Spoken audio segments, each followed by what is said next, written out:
Krishna Krishna Krishna Hare Hare Hare Rama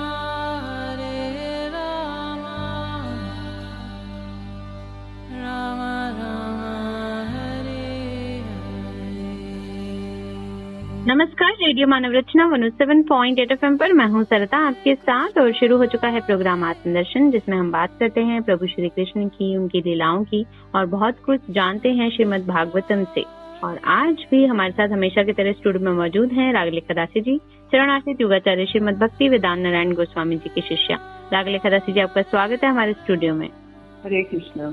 रागलेखा Dasi ji, आजकल हम बात कर रहे हैं श्रीमद् भागवतम के उपाख्यानों के बारे में और बहुत सारे कथा प्रसंग आप हमें बता चुकी हैं अब तक, और आगे भी आप बहुत कुछ हमें बताना चाह रही हैं। तो आज के इस एपिसोड में हम अपने श्रोताओं के लिए कौन सा प्रसंग लेकर आए हैं श्रीमद् भागवतम के उपाख्यान से? जी, अभी हम एकादश स्कंद में चैप्टर 23 है, 11वें स्कंद में, तो एक तितिक्षु ब्राह्मण का इतिहास। तो उसमें तितिक्षा की मतलब जो टॉलरेंस है, उसकी क्या भजन में उपयोगिता है, उसके बारे में चर्चा करेंगे जी। तो श्री कृष्ण ने कहा कि देवगुरु बृहस्पति के शिष्य उद्धव जी को ये सब चर्चा चल रही है। श्री कृष्ण उद्धव जी को ही ये सब वार्तालाप सुना रहे हैं, सब कुछ ज्ञान दे रहे हैं। इस संसार में प्राय ऐसे संत पुरुष नहीं होते जो दुर्जनों की कटु वाणों से विदे हुए अपने हृदय को संभाल सके। मनुष्य का हृदय मन भेदी बाणों से बिगड़ने पर भी इतनी पीड़ा का अनुभव नहीं करता जितना पीड़ा उसके दुष्ट जनों के मर्मांतक और कठोर वाणी उससे फंसाते हैं। तो इसलिए जितना अगर कोई बाण मार दे तो उसको इतनी पीड़ा नहीं होगी जितने की कठोर वाणी के द्वारा होगी। तो इस विषय में महात्मा लोग एक बड़ा प्राचीन इतिहास सुनाते हैं। तो श्री कृष्ण कह रहे हैं, उद्धव जी मैं तुम्हें वही सुनाऊंगा, तुम मन लगाकर सुनो। एक भिक्षुक को दुष्टों ने बहुत सताया था। उस समय भी उसने अपना धैर्य नहीं छोड़ा और उसने अपने पूर्व जन्म के कर्मों का फल समझकर कुछ अपनी मानसिक उद्गार प्रकट किए। उसी का इतिहास में वर्णन है।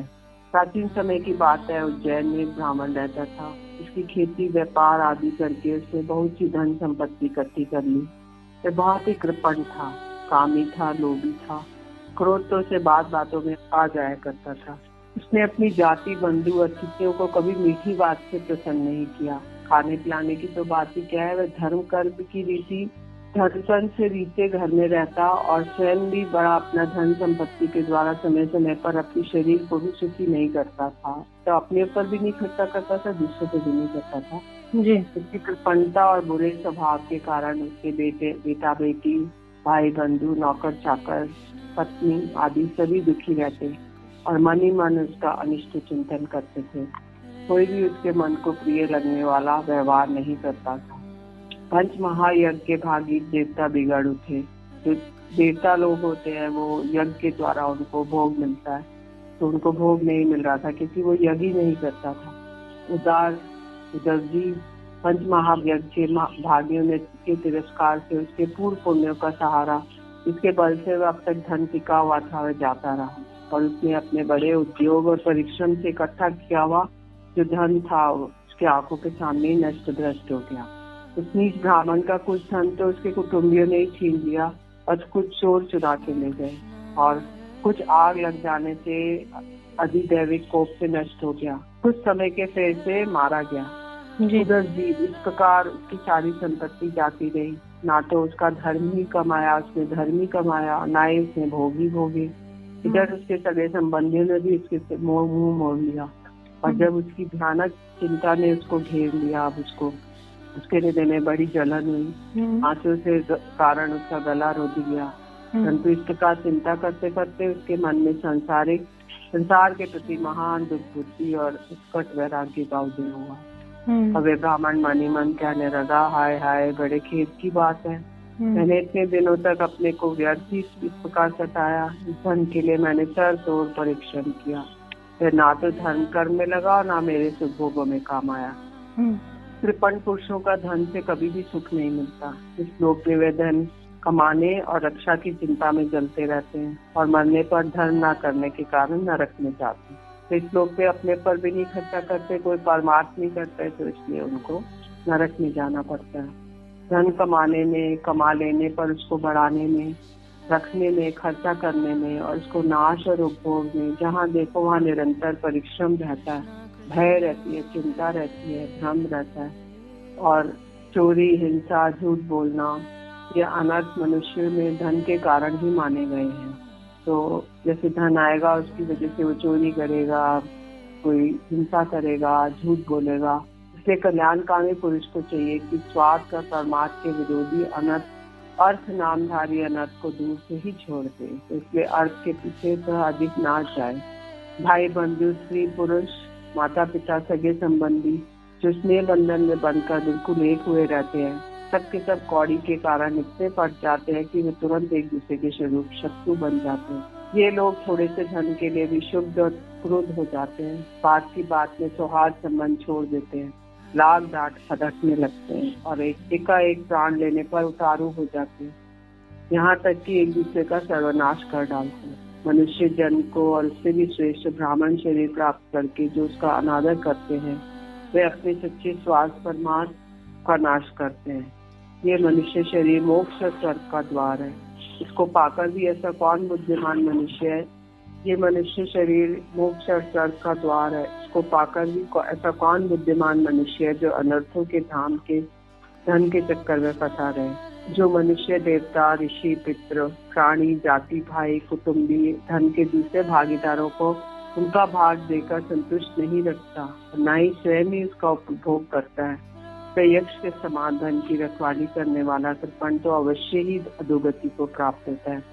तो वो ब्राह्मण कह रहा है, मैंने प्रमाद में आयु, धन और बल पौरुष को खो दिया। विवेकी लोग जिस धन से मोक्ष तक प्राप्त कर लेते हैं, उसी को मैंने धन इकट्ठा करके व्यर्थ की चेष्टा में खो दिया।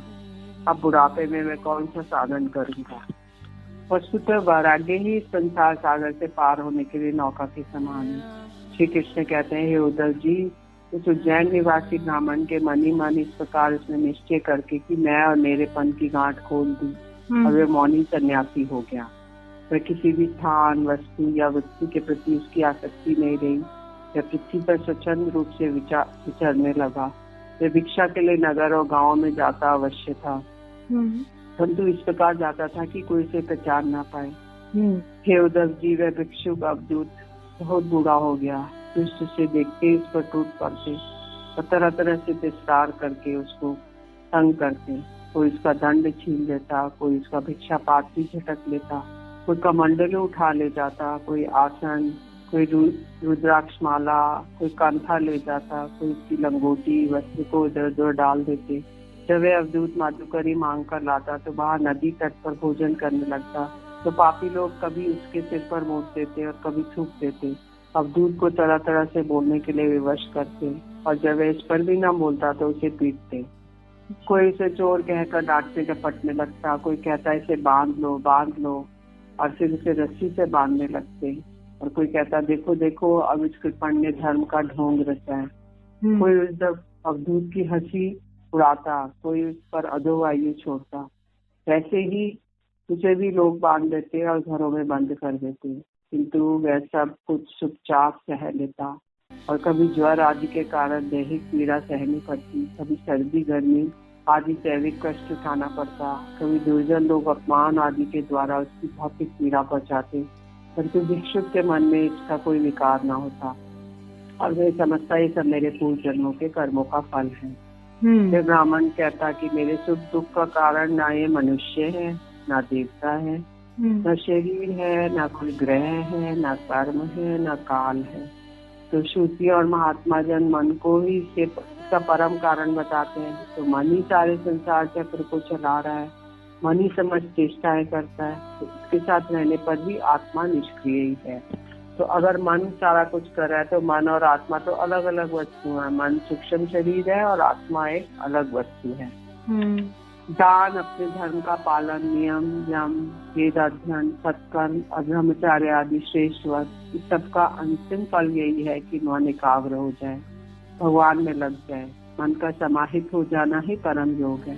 इसका मन चंचल है अथवा आलस्य से अभिभूत हो रहा है, उसको इन दान आदि शुभ कर्मों से अभी तक कोई भी लाभ नहीं हुआ।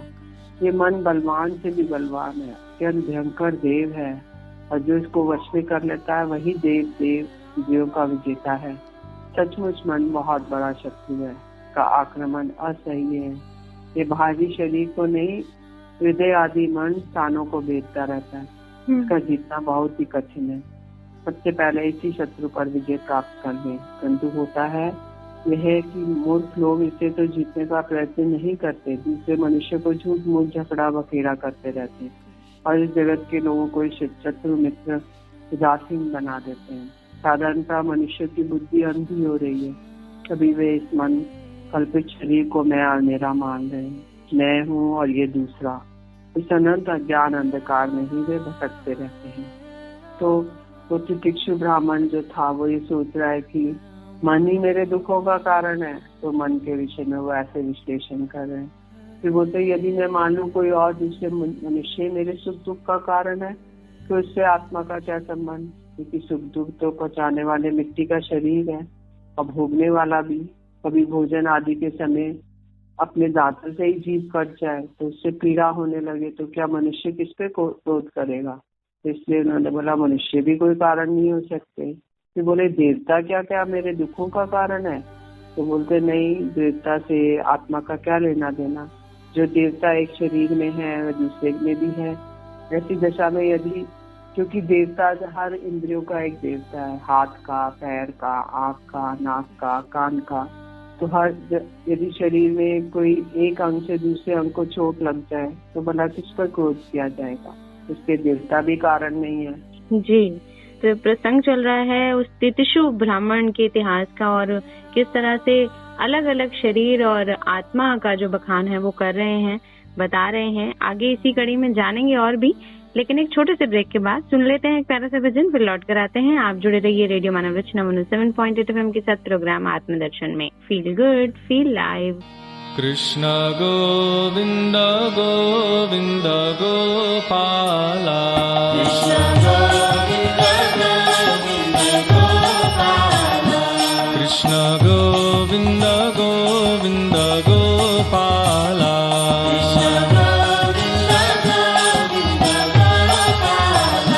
कृष्ण गोविंद गोविंद गोपाला,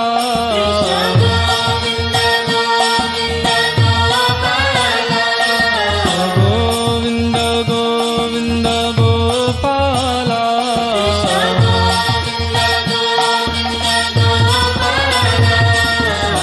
गोविंद गोविंद गोपाला,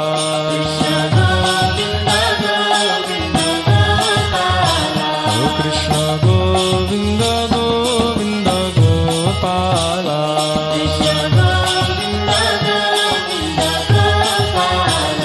भज मुरली मनोहर नंदलाला,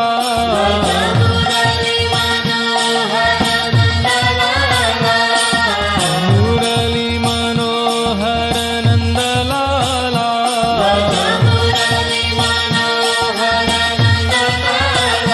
कृष्ण गोविंद गोविंद गोपाला,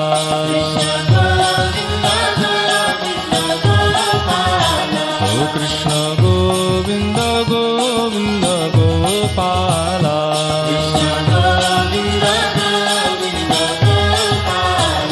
भज मुरली मनोहर नंदलाला,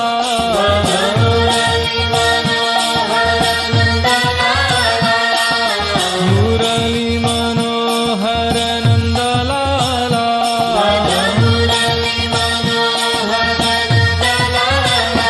भज मुरली मनोहर नंदलाला,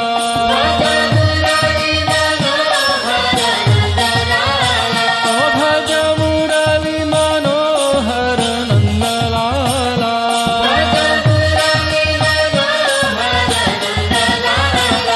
कृष्ण गोविंद गोविंद गोपाला,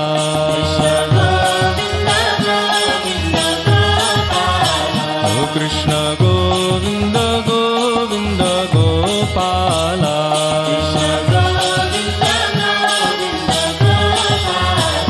भज मुरली मनोहर नंदलाला,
भज मुरली मनोहर नंदलाला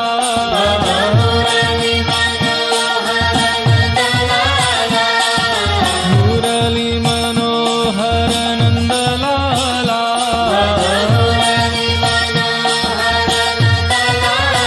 ओ भज मुरली मनोहर नंदलाला ओ भज मुरली मनोहर नंदलाला ओ कृष्ण गोविंद गोविंद गोपाला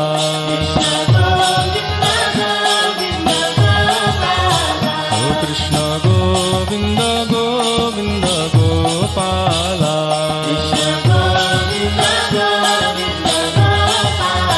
ओ भज राधे गोविंद भज राधे गोविंद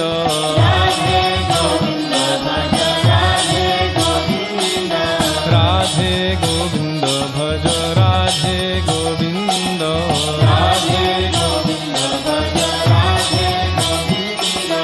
राधे राधे राधे राधे राधे गोविंद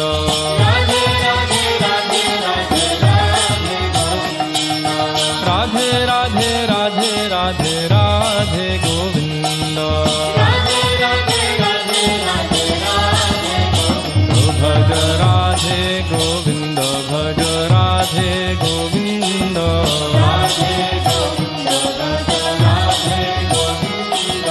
राधे गोविंद भज राधे गोविंद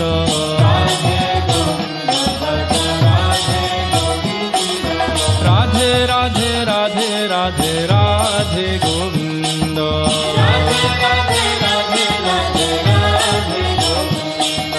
राधे राधे राधे राधे राधे गोविंद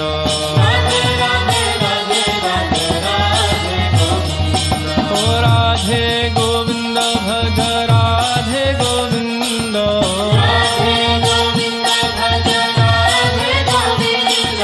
राधे गोविंद भज राधे गोविंद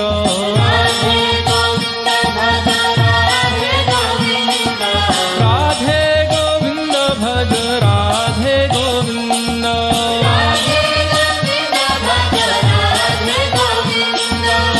राधे गोविंद भज राधे गोविंद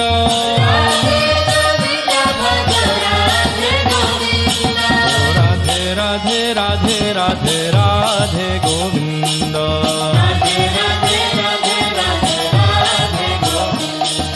राधे राधे राधे राधे राधे गोविंद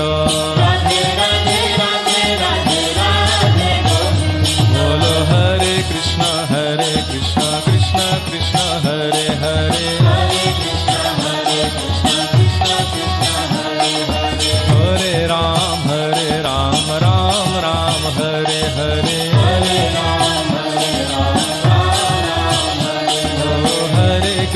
हरे कृष्ण कृष्ण कृष्ण हरे हरे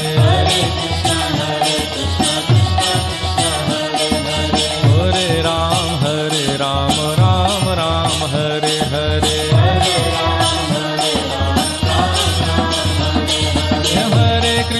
हरे कृष्ण कृष्ण कृष्ण हरे हरे हरे राम राम राम हरे हरे हरे कृष्ण कृष्ण कृष्ण हरे हरे हरे राम राम राम हरे हरे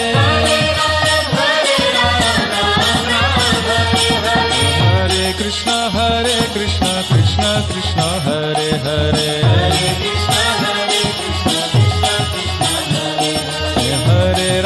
हरे राम राम राम हरे हरे हरे कृष्ण कृष्ण कृष्ण हरे हरे हरे राम राम राम हरे हरे, हरे राम ओ गोविंद जय जय गोपाल जय जय, गोविंद जय जय गोपाल जय जय, ओ गोविंद जय जय गोपाल जय जय,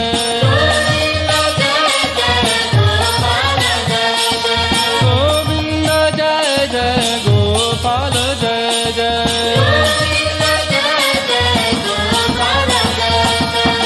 राधा रमन हरि गोविंद जय जय,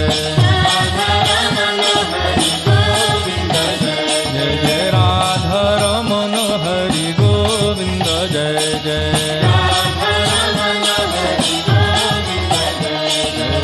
गोविंद गोविंद गोपाला, ओ कृष्ण गोविंद गोविंद गोपाला, ओ कृष्ण गोविंद गोविंद गोपाला, ओ कृष्ण गोविंद गोविंद गोपाला,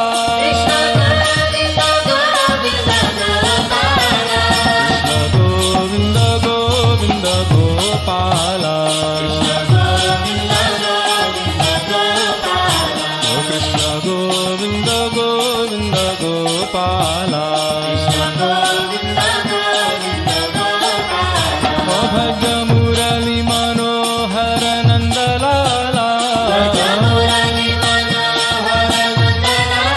ओ भज मुरली मनोहर नंदलाला, कृष्ण गोविंद गोविंद गोपाला, ओ कृष्ण गोविंद गोविंद गोपाला,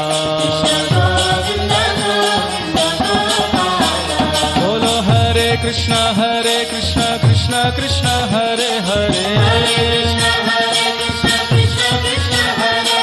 हरे राम राम राम हरे हरे, हरे कृष्ण कृष्ण कृष्ण हरे हरे, हरे राम राम राम हरे हरे, कृष्ण गोविंद गोविंद गोपाला, ओ कृष्ण गोविंद गोविंद गोपाला, ओ कृष्ण गोविंद गोविंद गोपाला, ओ Krishna Govind Govind Gopala,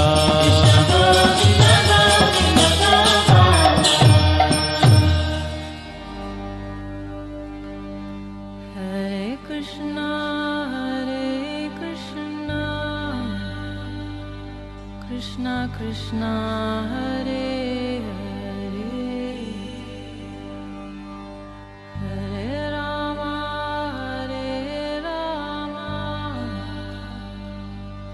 Rama Rama, Hare Hare. स्वागत है आप सभी का एक बार फिर रेडियो मानव रचना 107.8 FM सुन रहे हैं आप। मैं हूं सरता आपके साथ। प्रोग्राम है आत्मदर्शन, जहां जान रहे हैं रागलेखा दासी जी से श्रीमद् भागवतम के उपाख्यानों के बारे में। और अभी जो वो हमें प्रसंग सुना रही हैं वो तितिक्षु ब्राह्मण का जो है इतिहास बता रही हैं। जी रागलेखा दासी जी, बताइए उस कड़ी में आगे क्या हुआ। वो तितिक्षु ब्राह्मण सोच रहा है क्या ये मनुष्य मेरा कारण है सुख दुख का? नहीं। देवता है? नहीं है। मन है मेरा? नहीं है। तो फिर वो सोचते हैं कि आत्मा जो ही सुख दुख का कारण है, तो वे तो अपने आप ही है, कोई दूसरा नहीं है, क्योंकि आत्मा से भिन्न तो कुछ है ही नहीं। यदि दूसरा कुछ प्रतीत होता है तो वह मिथ्या है।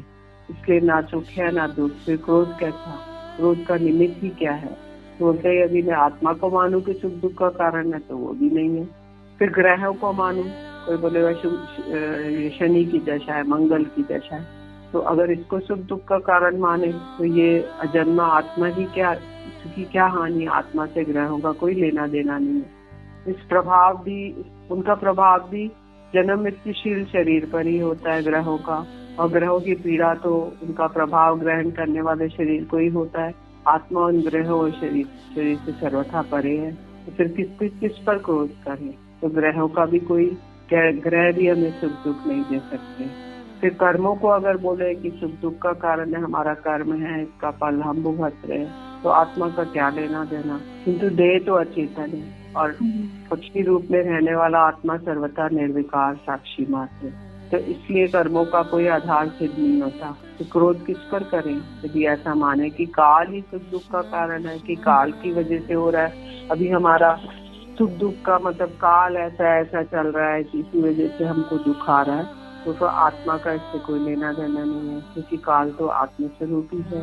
जैसे आग को नहीं जला सकती, बर्फ को नहीं जला सकती, वैसे ही आत्मस्वरूप काल अपने आत्मा को ही सुख दुख नहीं पहुंचा सकता।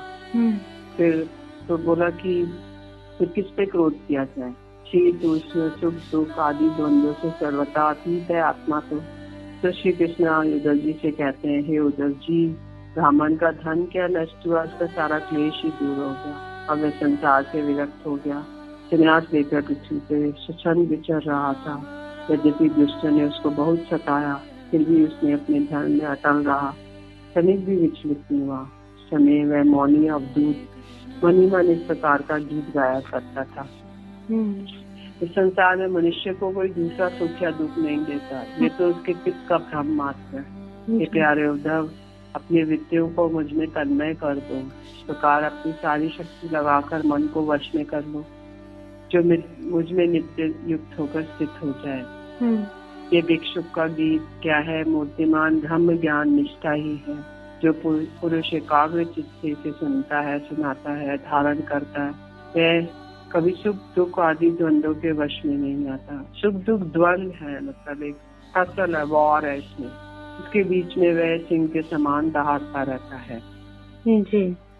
जी, तो दोस्तों बहुत ही खूबसूरत ये प्रसंग बताया कि किस तरह से जो हम भुगत रहे हैं इस युग में वो किसका दोष है। आत्मा का कहीं कोई दोष नहीं है। हम कभी अपने कर्मों को दोष देते हैं, कभी हम पिछले जन्म को दोष देते हैं। हम सोचते हैं कि हम जो इस युग में कर रहे हैं, हमारे साथ अच्छा हो रहा है, बुरा हो रहा है, वो किस वजह से हो रहा है, लेकिन वो वजह आज तक कोई जान नहीं पाया। सब अपने अपने तरीके से बात कहते हैं कि हमारे पिछले कर्म हमारे सामने आते हैं तो हम सुख दुख भोगते हैं। कोई कहता है कि आप जो इस जन्म में करते हैं उसका फल आपको इसी जन्म में मिलता है, तो आप इस युग में अच्छे कर्म करिए तो आपके आगे आने वाले जन्म अच्छे हो जाएंगे। लेकिन अगर हम ये समझ लें कि हम अगर भक्ति करें और उस प्रभु को जानने की कोशिश करें, सच्ची आत्मा जो हमारे अंदर है, जो उस प्रभु का अंश है, उसको अगर हम जानने की कोशिश करें तो ये सब चीजें हमारे दिमाग से एकदम डिलीट हो जाएंगी कि हम जो भोग रहे हैं इस युग में, इस मानव युग में, वो हमारा क्यों है, किस लिए है, ये सुख दुख किस लिए है। हमें सिर्फ अपने आप को भक्ति से जोड़ना है। अगर हम उस भक्ति से खुद को जोड़ लेंगे तो हमें सब सवालों के जो जवाब हैं वो मिल जाएंगे। यही इस प्रसंग में, उस ब्राह्मण के इतिहास में भी यही बात की गई है, जो हमें अभी रागलेखा दासी जी ने बड़ी खूबसूरती से प्रसंग सुनाया। तो श्रोताओं, आज के लिए प्रोग्राम आत्मदर्शन में बस इतना ही। अगले एपिसोड में और भी बहुत कुछ जानेंगे श्रीमद् भागवतम के उपाख्यानों के बारे में। लेकिन अभी के लिए रागलेखा दासी जी, आपका बहुत बहुत शुक्रिया हमारे स्टूडियो में आने के लिए। हरे कृष्ण। तो अगले एपिसोड में और भी बहुत सारे प्रसंग हमें सुनाएंगी रागलेखा दासी जी। लेकिन अभी के लिए श्रोताओं, आप हमें दीजिए इजाजत और सुनते रहिए रेडियो मानव रचना 107.8 FM पर आने वाले और भी प्रोग्राम्स को। Feel good, feel live.